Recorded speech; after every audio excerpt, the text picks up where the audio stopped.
Hey, my name is Edward Nikolizak. I'm a 31-year-old IST major from Waynesboro, Pennsylvania. Hi, my name is Jennifer Oren. I'm from Ocala, Florida, and I'm 28 years old. Hi, my name is John Parison. I am from Scottsdale, Arizona. I'm 31 years old. Hello, my name is Jose Estrada. I'm from Houston, Texas. I'm 32 years old.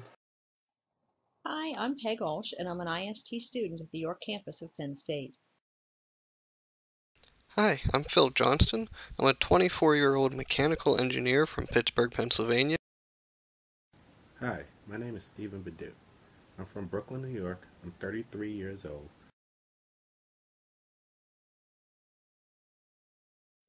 In an attempt to improve the usability and the effectiveness of what was once a great uniform, the U.S. Army launched an ambitious project to replace its battle dress uniforms.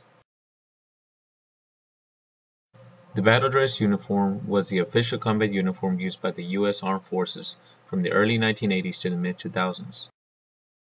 Being introduced in 1981 following the Vietnam War, the BDU saw action in various conflicts, being the military operations conducted in Bosnia and the Middle East, such as Desert Storm, the most well-known. Nonetheless, with a rising desire to differentiate from one another, the U.S. Marine Corps became the first military branch that began a quest to find a uniform to replace the BDU.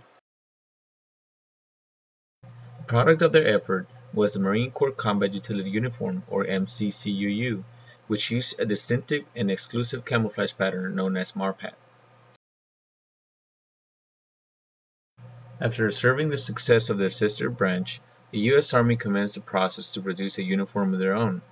However, while the Marines produced two uniforms for different types of terrain, the Army was in search for a uniform with a single camouflage scheme.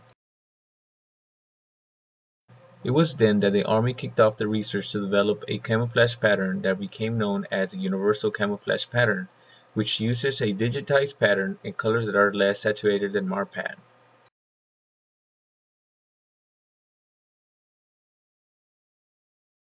So how does UCP work as camouflage? After various testing procedures, it was determined that three colors would be most effective in the camouflage pattern. The official color names are Urban Gray 501, Desert Sand 500, and Foliage Green 502 as shown here. Most noticeable is the omission of black in the color scheme. The justification for this was that black is not commonly found in natural environments, and it also tends to produce a high contrast image when viewed through night vision goggles. These colors were then combined to produce the UCP pattern shown here. A key feature of the design is the use of a digital pattern, also known as pixelated, as opposed to the traditional camouflage pattern. The pixelated design proved to be more effective as a camouflage pattern because it mimics the dappled textures and rough boundaries found in natural settings.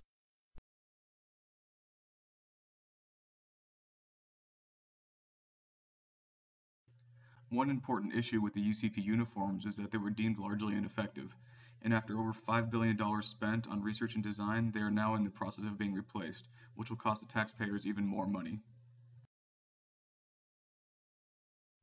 Another issue with these uniforms is that the pixelated design is too symmetrical.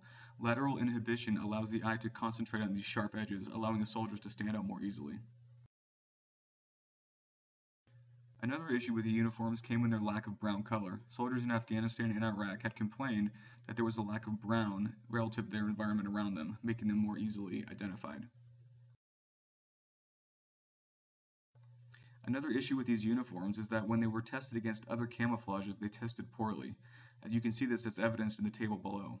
But for some reason, the Army textile researchers said that the military had already made up their minds in favor of the new pixelated look.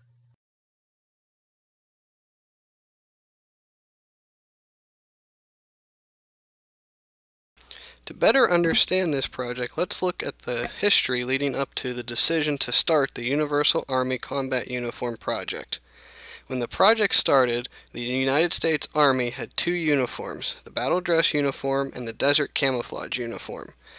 The battle dress uniform was issued in 1981 and was a woodland pattern based on the colors of the European woodlands. The desert camouflage uniform was issued in 1992, directly after the first Gulf War. It was similar to the BDU, but with desert colors of dark brown, mint green, and beige. During the Gulf War, the Army realized it had a lack of urban camouflage.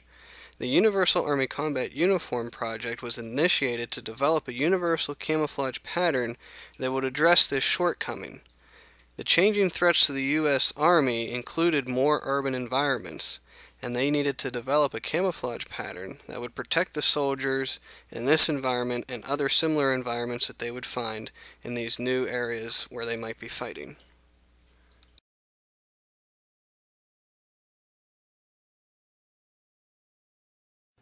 Our initial universal camouflage system was received very poorly due to the low quality observed in the camouflage pattern selected. Through various quality assurance tests and feedback, we were unable to successfully deliver a product that met the required guidelines. This mishap has cost billions of dollars to correct. To avoid misrepresentation and to remain on budget for future projects, we will require restricted access enacted to reduce interference from outside sources. Though the project was largely a failure, it has allowed us to gather critical information from real-world tests that would allow us to develop additional products that are stronger, more versatile, and more resistant. With the data that was gathered, we would be able to develop improvements on top of the baseline offering 20 to 30% faster. For our first step to further improve the quality of the universal camouflage system, we will begin researching the effects of camouflage visibility on the various visual spectrums such as infrared and night vision. Our team will monitor the reflection value on the multiple spectral and intensity ranges to decrease detection even further during low light expenditures. This will allow users to have an advantage during infiltration and covert missions.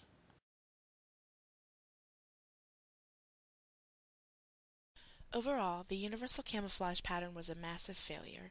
The pattern was not tested properly against other patterns for its effectiveness in all environments. There were 4 phases to the process, which included the first phase of development, testing, and selection.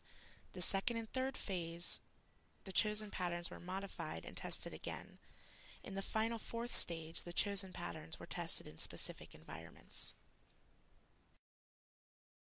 The worst performer, entitled Urban Track, was the design that was chosen.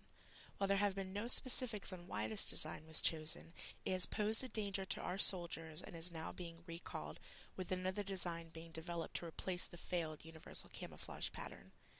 In the end, the project totaled over $5 billion, and even more money is being spent to fix something that may not have been needed in the first place.